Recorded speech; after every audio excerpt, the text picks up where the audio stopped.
आपल्या घरासाठी आकर्षक दर्जेदार sliding windows, French folding windows, WC windows बसवायच्यात? तर मग यासाठी नाशिक मध्ये एकमेव आणि अद्वितीय असे एकच नाव, शिवाय एंटरप्राइजेस।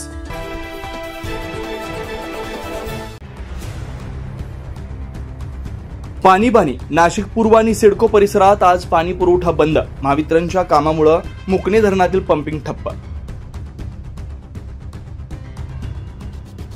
नाशिक पूर्व आणि नवीन नाशिक परिसरातील नागरिकांना शनिवारी दिवसभर पाण्याचा तुटवडा जाणवणार आहे। महावितरणकडून होणाऱ्या दुरुस्तीच्या आणि देखभालीच्या कामांमुळे मुकणे धरणातून होणारं रॉ वॉटर पंपिंग सकाळी 10 ते दुपारी 3 वाजेपर्यंत पूर्णपणे बंद राहणार आहे। या पाणी पुरवठ्याचा फटका विशेषतः सिडको, नवीन नाशिक, पंचवटी, अंबड आणि इतर काही परिसरांना बसणार आहे। मुकणे धरणातून थेट जलवाहिनीद्वारे पाणी विलोळी येथील 137 MLD क्षमतेच्या जलशुद्धीकरण केंद्रात आणलं जातं। त्या ठिकाणी पाण्याचं शुद्धीकरण होऊन शहरात पुरवठा केला जातो। मात्र वीज नसल्यामुळे शुद्धीकरण प्रक्रिया थांबणार आहे। त्यामुळे शहरातील पाणी टंचाई टाळण्यासाठी पाण्याचा जपून वापर करावा असं आवाहन देखील नाशिक महानगरपालिकेच्या पाणीपुरवठा विभागाकडून करण्यात आलंय।